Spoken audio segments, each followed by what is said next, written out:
Bismillahirrahmanirrahim. Assalamualaikum warahmatullahi wabarakatuh. Selamat pagi teman-teman. Lama tidak berjumpa ya. Sebenarnya dari kemarin sudah direncanakan untuk skill lab secara langsung, skill lab di lab kita secara langsung, tapi karena kondisi belum memungkinkan, jadi semua skill lab harus melalui online. Pada RPP yang saya upload tentang skill lab sudah saya jelaskan di situ.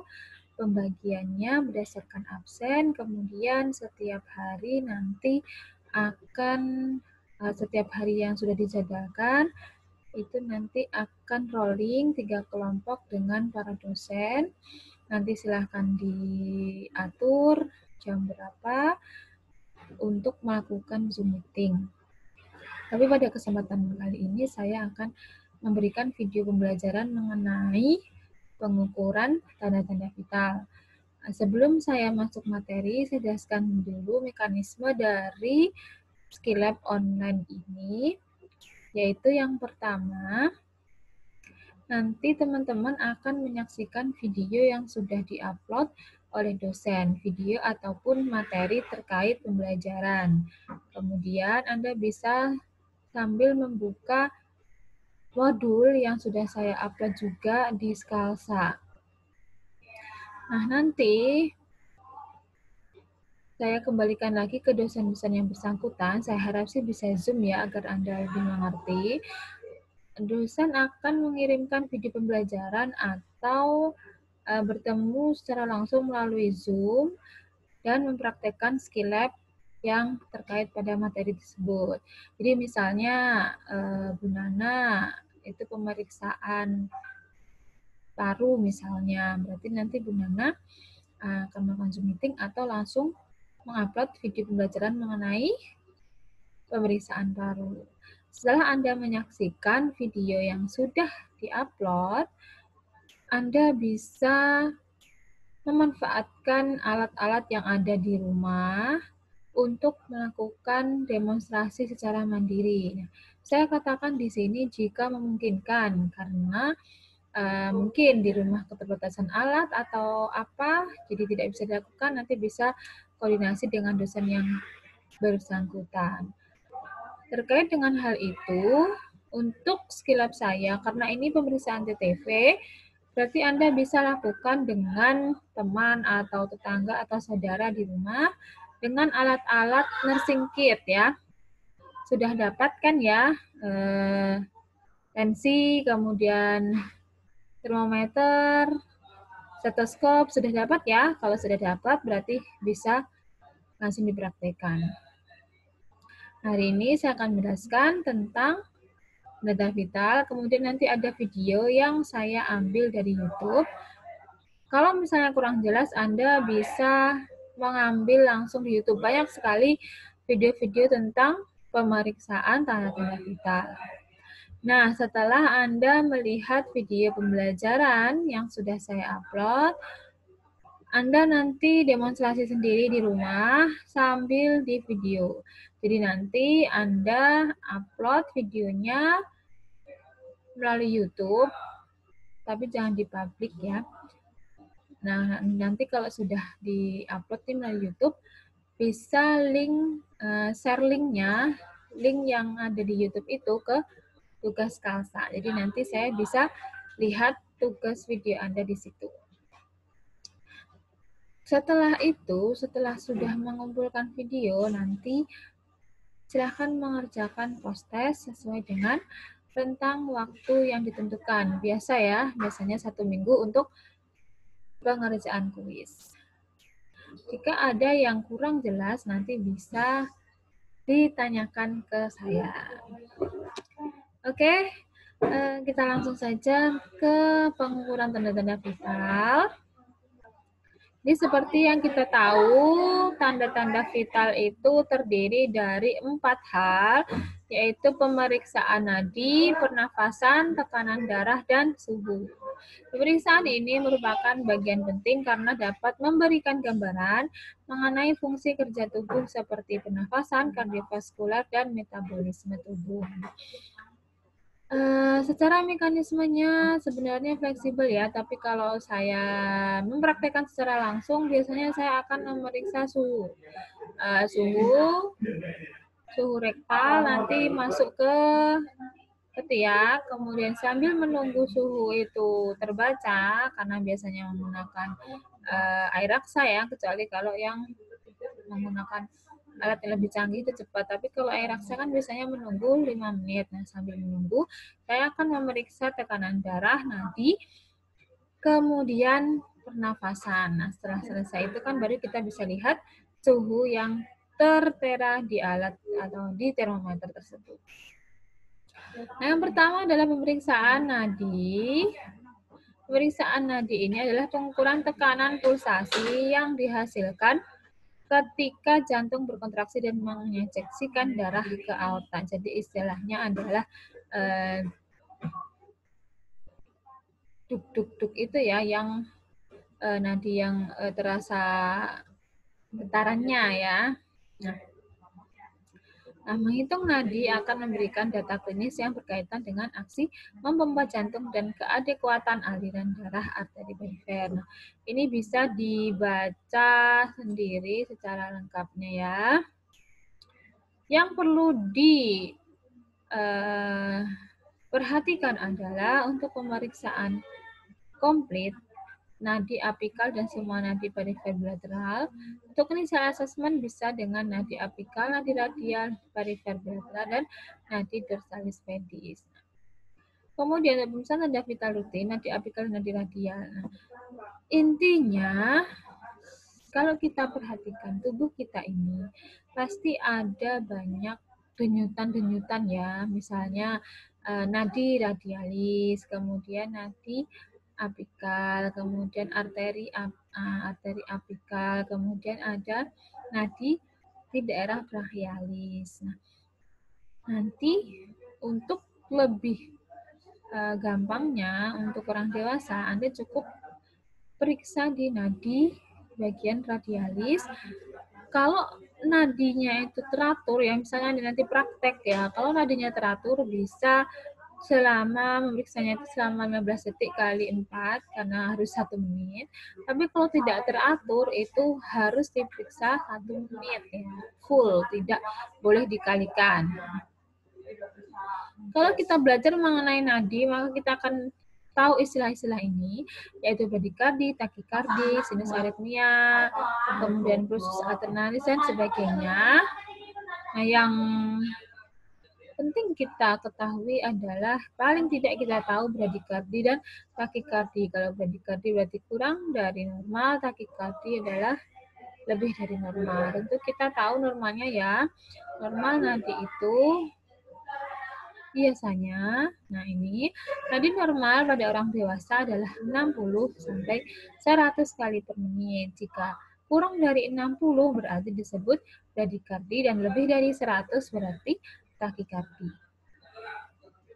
Nah, irama tadi sudah saya singgung, irama itu ada reguler dan irreguler. Sedangkan untuk volume atau kekuatan nadi, nah ini tadi ketika Anda memalpasi, nanti bisa Anda rasakan volumenya bagaimana. Kalau penuh, volume nadi normal berarti penuh mulai dipalpasi, lemah seperti benang dan biasanya cepat, atau kuat melompat-lompat. Nah, ini tergantung kondisi dari pasiennya. Selanjutnya pemeriksaan pernafasan. Nah, untuk pemeriksaan pernafasan ini merupakan pemeriksaan yang dilakukan untuk menilai proses pengambilan oksigen dan pengeluaran karbon dioksida. Biasanya untuk pernafasan ini kita hitung selama 1 menit penuh, tidak seperti nadi yang bisa dikalikan 4 yang untuk mempercepat ya, tapi harus diperiksa 1 menit penuh. Untuk memeriksa pernafasan, pada pasien, Anda bisa mengamati pada daerah dada maupun perut. Jadi siklusnya adalah naik turun, itu dihitung 1 kali atau inspirasi ekspirasi. Hal yang perlu diamati pada pernafasan adalah kecepatannya bagaimana, kemudian irama, reguler atau irreguler, teratur atau tidak teratur, bagaimana usaha nafasnya, apakah harus menggunakan otot bantu nafas misalnya, ada cuping hidung atau otot bantu pernafasan. Kelihatan sekali pernafasan interkostanya, kemudian bagaimana pola pernafasan, kedalaman, dan adakah penggunaan otot-otot tambahan.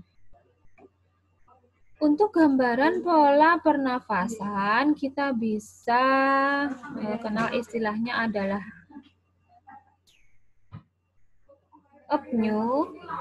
Itu adalah pola pernafasan normal, apnea ya, pola pernafasan normal. Di mana di sini tergantung pada usia. Jika bayi baru lahir, Anda bisa lihat ya nafasnya cepat sekali ya, tapi itu normal pada bayi. Biasanya 30 sampai 50 kali per menit. Kemudian anak usia 2 tahun 20 sampai 30 kali per menit, anak usia 10 tahun 14 sampai 22 kali per menit, dan remaja serta dewasa ini sudah 12 sampai 12 kali per menit. Jadi semakin dewasa itu nafasnya semakin pelan ya, atau bisa kita lihat angka di situ semakin kecil. Kemudian ada pola pernafasan dyspnea, berarti susah bernafas atau istilah kita adalah sesak nafas. Nah, susah bernafas yang menunjukkan adanya retraksi atau nyeri saat bernafas. Kemudian dyspnea effort, yaitu saat bernafas memerlukan otot-otot tenaga ya, effort atau tenaganya berlebihan. Misalnya pada pasien asma. Kemudian ada bradypnea, berarti pernafasannya lambat, kurang dari normal. Tachypnea, pernafasannya cepat, lebih cepat dari normal. Hyperpnea berarti pernafasan cepat dan dalam. Apnea berarti tidak ada pernafasan atau henti nafas. Chain stop berarti pernafasan cepat dan dalam dengan periode apnea. Kussmaul berarti pernafasan cepat dan dalam. Biot berarti nafas tidak teratur. Untuk kecepatannya tadi dihitung 1 menit penuh. Kemudian jenis pernafasan ini ada berbagai macam, ada torakal, abdominal, abdominal, torakalis. Nah, ini nanti bisa dibaca sendiri. Selanjutnya adalah pemeriksaan tekanan darah. Nah, jadi pemeriksaan tekanan darah itu memiliki 2 komponen yang penting, yaitu sistolik dan diastolik. Saat jantung berkontraksi dan relaksasi, sirkulasi darah menyebabkan tekanan pada dinding arteri. Dan tekanan darah arteri merupakan tekanan atau gaya lateral darah yang bekerja pada dinding pembuluh darah. Nah, untuk bila ventrikel berkontraksi, darah akan ditumpahkan ke seluruh tubuh, maka itu disebut sistolik. Kemudian saat ventrikel relaksasi, aliran darah dari atrium menuju ventrikel, tekanan darah saat ini disebut dengan tekanan diastolik. Nah, apa saja yang berpengaruh terhadap pengukuran tekanan darah? Bisa lingkungan, peralatan. Nah, ini biasanya harus dicek dulu. Mungkin ada masalah di stetoskop atau ukuran cuff-nya, mansetnya yang kurang tepat. Kemudian mungkin ada pasien yang mengalami gangguan irama jantung, atau teknik pemeriksaannya yang kurang tepat, misalnya penempatan cuff-nya, posisi lengannya, kemudian kecepatan pengembangan dan pengempisan cuff-nya. Atau mungkin pasiennya memakai pakaian yang terlalu tebal. Nah, ini untuk komponen suara jantung disebut suara Korotkoff. Ini ada 5 fase. Fase 1 saat bunyi terdengar, di mana 2 suara terdengar pada waktu bersamaan, sistolik. Kemudian nanti ada bunyi berdesir, lebih tinggi dari fase 1. Fase 2 ketukan konstan. Fase 4 bunyi yang tiba-tiba meredup. Fase 5 bunyi yang tidak terdengar sama sekali. Jadi nanti ketika Anda memasang cuff-nya atau mansetnya itu ke lengan, nah pertama kan kita cari dulu tekanan, cari dulu arteri brachialis, kemudian dari situ kita ukur kurang lebih 2 cm, taruhlah itu manset, kemudian dimasukkan bagian stetoskop ke dalamnya. Setelah itu kan kita pompa. Pastikan mansetnya berfungsi, sudah dikunci, kemudian kita mulai memompa. Nah, saat memompa tadi, kemudian kita lepaskan, kita buka pelan-pelan. Nah, nanti akan ada terdengar bunyi duk yang pertama keras sekali ya. Nah, itu berarti distoliknya. Kemudian nanti akan ada fase di mana dia semakin ada bunyi berdesir, duk, duk, duk, duk, duk, duk, duk, sampai dia menghilang, kemudian duk lagi. Nah, itu tekanan diastoliknya.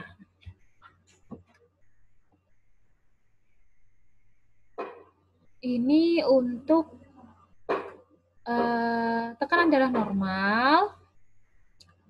Jika disebut normal jika sistoliknya kurang dari 120 dan diastoliknya 80, prehipertensi 120 sampai 139 dengan diastolik 80 sampai 89, stadium 1 140 sampai 159 dan diastolik 90 sampai 99, stadium 2 lebih dari sama dengan 160 dan diastoliknya lebih dari sama dengan 100. Jadi kita bisa lihat di sini kapan orang disebut hipertensi, stadium 1, stadium 2, atau masih prehipertensi. Nah, ini untuk teknik mengukur tekanan darah, tadi sudah saya sebutkan, sudah saya jelaskan ya, kita pakai sphygmomanometer. Kemudian untuk alat ini ada 2 macam, ada air raksa dan ada yang jarum. Nah, tapi sekarang sudah semakin canggih ya, jadi tinggal dipencet sudah keluar hasilnya. Nah, itu tidak usah diajarkan karena hanya tinggal dipasangkan, dipencet langsung keluar hasil. Tapi untuk ini, untuk pembelajaran kali ini kita harus menggunakan manset dan stetoskop. Nah, ini alatnya sphygmomanometer yang menggunakan air raksa.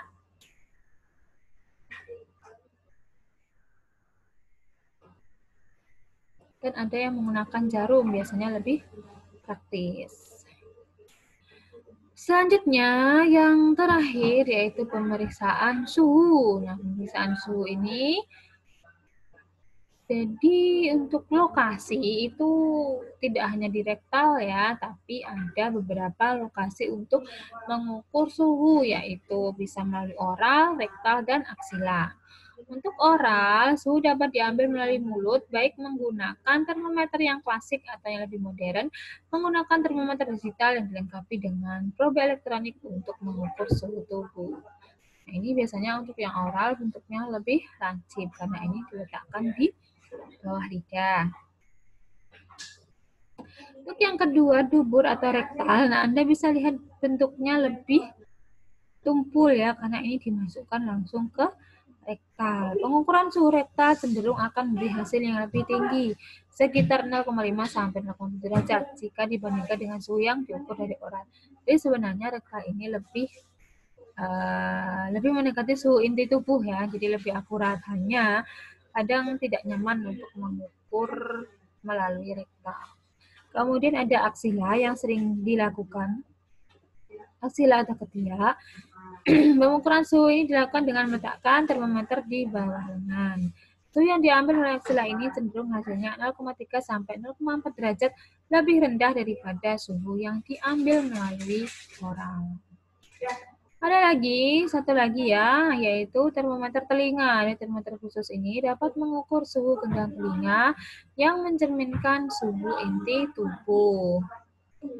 Untuk ketentuannya, ini suhu dibagi menjadi beberapa, yaitu yang pertama hipotermi, berarti suhunya kurang dari 36. Normal, normotermi, berarti di antara 36 sampai 37 derajat. Pireksi atau demam, suhu lebih dari 37 sampai 40. Dan hiperpireksi apabila suhu lebih dari 40 derajat Celcius. Nah, ini untuk pengukurannya. Nah, nanti Anda bisa lihat alat dan bahannya. Untuk tujuannya tadi mengidentifikasi denyut nadi, nafas, tekanan darah, dan suhu. Oke, prosedur kerjanya, cuci tangan, tadi sudah saya jelaskan. Anda bisa lebih gampang untuk mengukur suhu dulu, baru nanti tekanan darah, nadi, dan nafas. Ini ada instrumennya untuk checklist, karena di akhir, oh ya saya ingatkan kembali, di akhir skillab ini akan ada evaluasi skillab oleh saya dan Bu Nana. Jadi nanti dibagi dua. Untuk saat ini saya hanya masih memikirkan kita bisa bertemu langsung, tapi kalau misalnya tidak bisa, nanti menyusul untuk teknik atau metode evaluasinya. Oke, demikian tentang TTV ya. Sudah selesai materi tentang TTV. Bisa dibaca lagi sendiri jika masih kurang mengerti. Selanjutnya saya akan share videonya.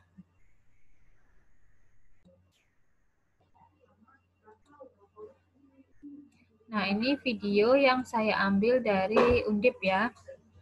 Banyak sekali video-video di YouTube, Anda bisa download sendiri yang lebih gampang dan lebih bisa Anda mengerti ya. Tentang pemeriksaan tanda-tanda vital.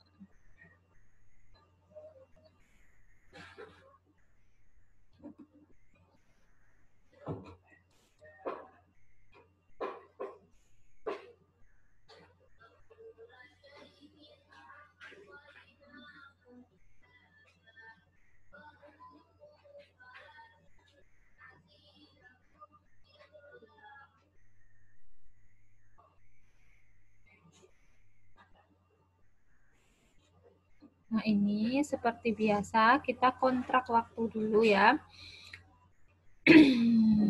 Sudah sering ya diajarkan tentang fase orientasi, kita perkenalkan dulu. Kita sapa, kita perkenalkan nama kita, serta kita jelaskan tujuannya, di mana pada saat ini kita akan memeriksa TTV. Tujuannya tadi untuk mengidentifikasi bagaimana atau apa hasil dari tekanan darah, kemudian nafas, nadi, dan suhu. Setelah itu kita kontrak waktu, kemudian prosedur kita jelaskan dulu, baru langsung ke fase kerja. Yang pertama adalah cuci tangan ya. Jangan lupa, ini penting sekali, cuci tangan 6 langkah ya.